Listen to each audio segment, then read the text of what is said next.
Nah, tapi sesudah disuntik itu ada reaksi apa, Bu? Demam kah atau pegal, sakit atau gimana? Nggak ada. Setelah disuntik kan pegel tuh. Terus kita disuruh nunggu 30 menit. Keluar suntik terus ngobrol sama teman. Ih pegel ya pegel. Cuma gitu doang gitu. Udah. Oh, Kok mau sih dijadiin kelinci percobaan? Ya saya bilang begini. Kalau saya nggak uji coba, kamu nggak dapat manfaatnya dong. Gitu. mm-mm. Terima Betul kasih betul. sudah mau jadi relawan. Jadi kita Iya, sama. yakin. Jangan lupa untuk subscribe dan tekan tombol loncengnya. Assalamualaikum, jumpa lagi di channel YouTube Rosi Meilani. Di beberapa video sebelumnya saya udah ngobrol dengan penyintas COVID-19 atau orang yang terpapar COVID-19 yang alhamdulillah sudah sehat. Nah, obrol-obrol kita kali ini bersama dengan Dr. Herlina Agustin yang merupakan dosen Vkom Unpad. Beliau juga sebagai relawan uji klinis vaksin Sinovac. Begitu ya, Bu. Sebelumnya apa kabarnya Bandung? Alhamdulillah Bandung lagi hobi hujan terus. Oh, gitu. Gimana Ini kabarnya Inggris? di Inggris tiris gitu. Ya, Ini dingin. di Jatinangor ya, Bu? Lagi di Jatinangor Oh, kebetulan. jadi ngampus walaupun kuliah online setiap hari ke kampus ya, Bu? Nggak tiap hari sih, kalau ada kegiatan aja. Kayak Mm-mm. sekarang, lebih banyak nemenin. Oh, oke. Nah, saya teh sebentar kilas balik. Saya teh dulu pernah ikut jadi pengisi angket kuesioner yang Ibu sebarkan terhadap lingkungan apa namanya satwa liar lah. Begitu saya udah ngisi angket tersebut, di bawahnya itu oh, ini proyeknya Dokter Herlina. Nah, pas kemarin-kemarin saya lihat bahwa vaksin di Indonesia mau mulai diberlakukan tanggal 14, kemudian saya lihat referensi siapa ini orang-orang yang relawan yang pernah divaksin ini. Aku teh kepoin, ternyata ada ketemu dengan Dokter Herlina. Apakah ini orang yang sama? Kemudian saya tanyakin Pak Dandi. Kemudian Pak Dandi tetangga saya waktu di Cheltenham kita pernah road trip bareng ke Scotland lah sama anak-anak student. Terus aku tanyain ke Pak Dandi. Pak Dandi ini tuh Dokter Herlina tuh sama? Oh iya katanya gitu. Teman sekampus. Oke. Nah Iya, sebelumnya Bu, jadi Ibu Herlina ini pernah jadi apa namanya relawan vaksin gitu ya Bu? ya saya masih jadi relawan uji klinis. Oke, bisa diceritain dulu nggak Bu? Awalnya gimana ada penawaran itu? Ibu dapat dari mana informasinya atau menawarkan diri atau gimana? Nah, saya cerita dari awal ya, Siap, kenapa saya juga akhirnya jadi mau gitu, sip, jadi sip. relawan. Sebentar Mm-mm. ini kok agak silau ya ternyata. Silahkan, seenaknya mungkin Nah, lah. jadi eh, ceritanya tuh sekitar bulan Mei itu saya nonton BBC ada tayangan tentang uji klinis vaksin di UK sama di Amerika. Mm-mm. Nah, itu yang disuntik itu ibu-ibu. Yang satu bahkan udah agak sepuh gitu ya. Mhm. Terus mereka bilang artinya mereka mau diuji klinis karena ingin supaya dapat vaksin yang bisa menyembuhkan Mhm. virus ini. Artinya kan mereka sudah terdampak lebih dahulu dari COVID-19 sebelum Indonesia rame itu. Indonesia kan baru rame bulan Maret gitu ya. Mhm. Nah, dari situ saya kemudian berpikir jika ada uji klinis di Indonesia, apalagi kalau di Bandung, saya mau ikut gitu. Jadi Mhm. dari awal saya sudah tertarik untuk ikut memang gitu. Jadi begitu ada informasi tim Unpad mau mengadakan uji klinis vaksin COVID, wah saya senang. Tapi salahnya saya adalah tidak mencari tahu lebih lanjut sampai suatu hari itu ada ponakan saya yang kerja di puskesmas, Mhm. dia nge-WhatsApp di grup keluarga bilang bahwa nanya gitu, ada yang Mhm. mau jadi relawan untuk uji klinis nggak? Oh ya, saya dengan senang hati siap Oh, gitu. ah, Jadi terus siap. dikasih,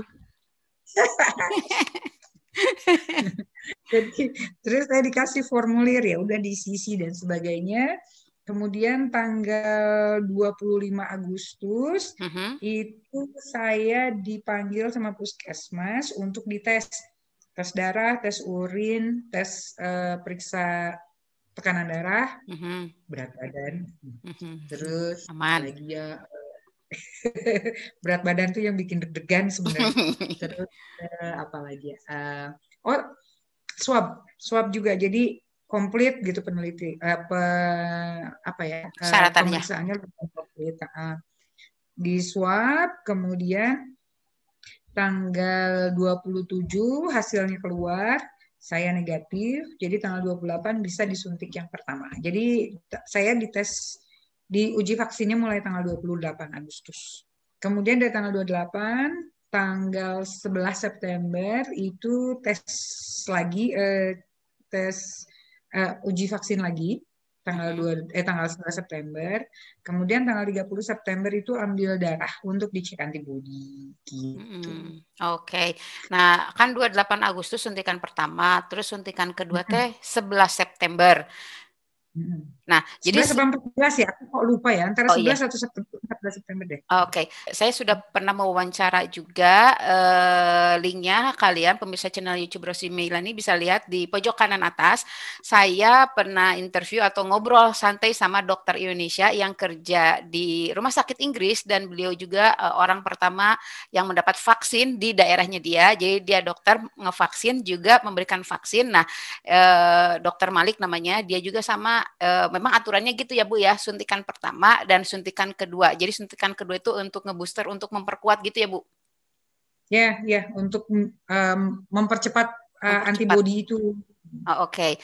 Nah, waktu pertama kali bersedia jadi relawan, ada ketakutan nggak Bu? Atau dari keluarga, "Atuh jangan mah, bisi itu jangan Bu, gitu, bisi kumaha-kumaha."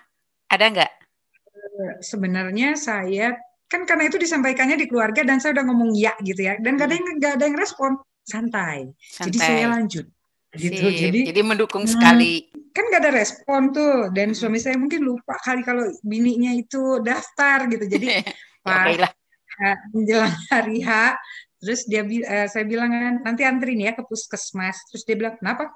Kan mama jadi relawan gitu. Terus dia bilang, oh ya udah gitu, diantar aja sama dia. Saya pas gitu terus dia bilang gini, kenapa papa nggak ikutan juga ya? Lah hari bapak. Telat. Wah, Oke.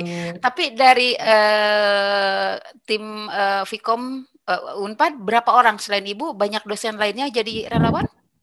Enggak, cuma saya sendiri. Oh, Ibu sendiri. Nah, tapi sesudah disuntik itu ada reaksi apa Bu? Demam kah atau pegal, sakit atau gimana? Nggak ada. Kalau saya ya lebih, kan suntiknya di sini, di lengan kiri ya. Itu lebih, jadi hasil suntikannya kayaknya kan jarumnya agak gedean gitu ya, dibandingin sama waktu ambil darah itu. Ambil darah itu sakitnya dikit lah sebentar gitu ya, cuman gitu doang. Tapi kalau suntik vaksin ini pegelnya agak lama ya. Jadi setelah disuntik kan pegel tuh, terus kita disuruh nunggu 30 menit. Ya itu kerasanya di situ gitu. Berapa hari? Nah, jadi cuma sebentar juga kok, paling 30 menit sampai 1 jam mungkin ya. Tapi kalau saya kan nggak terlalu lama gitu. Abis keluar suntik terus ngobrol sama teman, pegel cuma gitu doang gitu. Udah gitu. Nah, keluar dari puskesmas terus bawaannya ngantuk. Saya ngantuk, jadi pulang dari situ saya bilang ke suami saya nggak mau nyetir, minta disetirin sama dia gitu, terus saya tidur. Tapi nggak ada yang sampai demam atau gimana Bu? Sejauh ini teman saya sih enggak gitu. Jadi saya ada yang ininya merah gitu habis disuntik, mungkin karena alergi kan gede gitu ya, atau karena reaksi kulitnya juga beda-beda. Saya enggak. Jadi saya tuh habis disuntik ya udah gitu, nggak ada pembengkakan, nggak ada reaksi merah, nggak ada gatel, nggak ada apa. Jadi hanya itu tadi, pegel dan ngantuk aja. Tapi plus satu, tapi Mas Gana bukan karena vaksin, saya jadi bawaannya makan melulu gitu ya. Itu mah beda sih kena Bu. Mungkin. Cuaca karena dingin gitu mah. Bakat kayaknya. Ya kayaknya. Dan anyway Bu, jadi nanti gimana update berita terkini? Katanya tanggal 14 sudah mau mulai disuntikan kepada umum. Presiden dan nakes yang lebih dulu. Oh iya, kalau di Inggris ada 9 kelompok berdasarkan priority ya. Jadi yang sudah vulnerable, orang yang lanjut usia banget gitu kan. Kemudian nakes, kemudian adalah tahapan-tahapan. Ari di Indonesia kumaha Bu? Ada golongan-golongannya, tahapannya? Ada. Jadi golongan pertama itu adalah mereka yang bukan terpapar, berhadapan langsung dengan pasien dan dan publik yang punya potensi terpaparnya tinggi.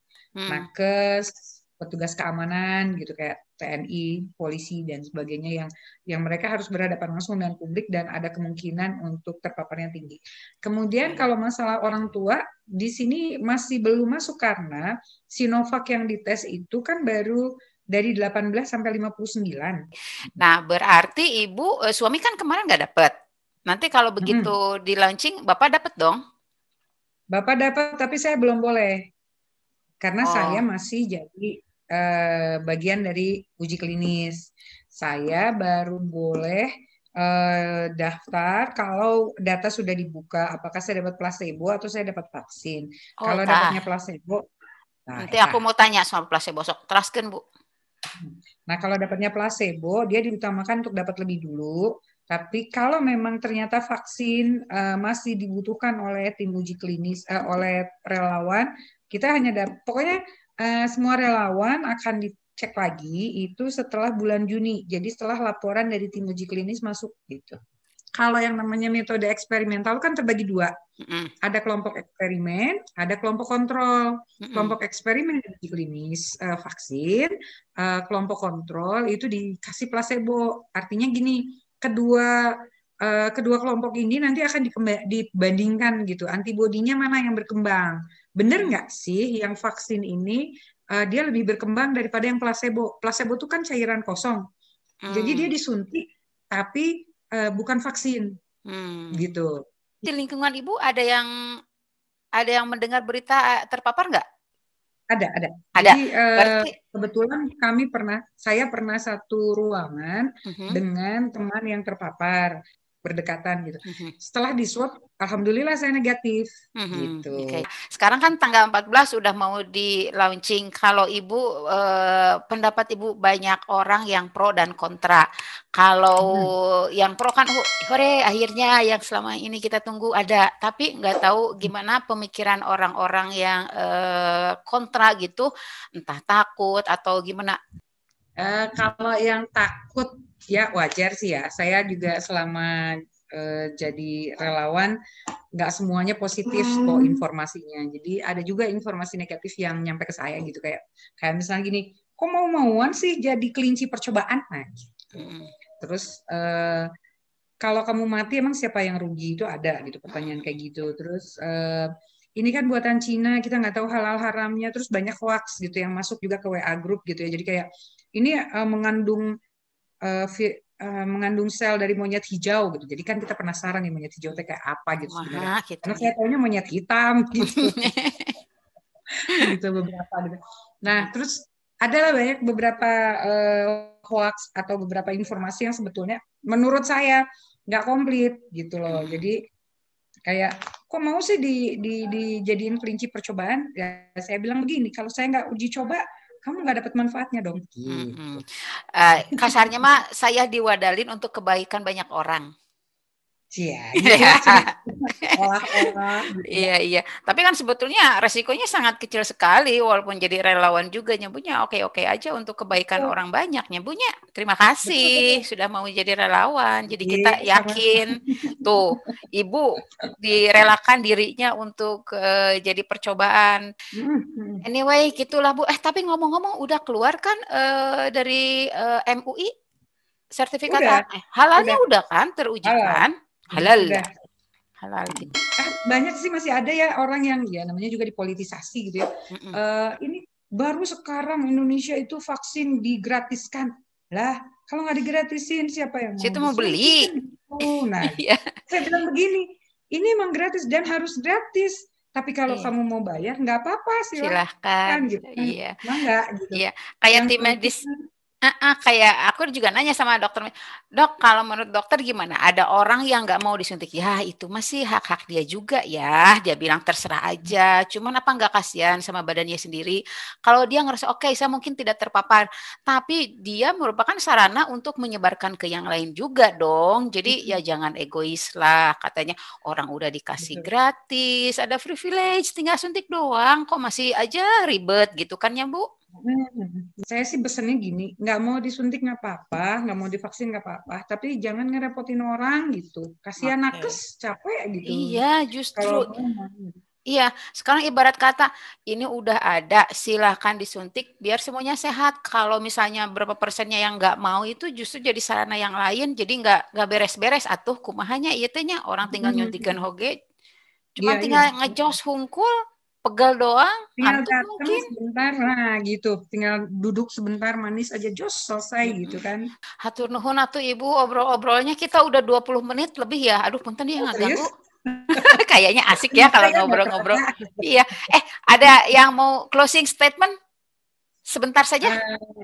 Oke, karena saya banyak bicara soal lingkungan gitu ya Teh. Jadi vaksin ini bukan satu-satunya alat untuk nyembuhin orang juga gitu. Dalam arti kata, kalau lingkungan kita rusak, penyakit mah pasti aya wae. Nggak ada orang sehat di lingkungan rusak gitu. Jadi kalau kita divaksin, tapi kita ngerusak lingkungan, udah pasti virus yang lain juga akan bereaksi gitu. Jadi buat saya sih, yuk jaga lingkungan. Jaga lingkungan itu bukan cuma sekedar buang sampah gitu, tapi bicara ekosistem juga. Nah, seperti yang saya dulu pernah tanya sama Teh Rosi soal ular sebagai bagian dari konservasi gitu ya. Iya. Jadi yuk jaga lingkungan, jangan terlalu banyak diobral untuk ekonomi, tapi juga pertimbangkan masalah ekologi. Gitu. Nah, begitulah pesan-pesan dari Dokter Herlina sebagai di sini mah di angket yang saya isi kami teh sebagai Pusat Studi Komunikasi Lingkungan Fakultas Ilmu Komunikasi dosen atau dosen Vkom. Jadi sebagai relawan juga, sebagai dosen juga sebagai pemerhati lingkungan hidup. Gitunya. Nah, gitu. Ya, ini asa gaya. Emang gaya tuh. Ibu, hatur nuhun pisan. Next time kapan-kapan kita ngobrol-ngobrol lagi dengan tema yang lain yang menariknya, Bu nya. Siap, siap. Semangat, Bu. Bye-bye. Hatur nuhun. Terima Assalamualaikum. kasih, Teh Rosi. Waalaikumsalam. Dadah.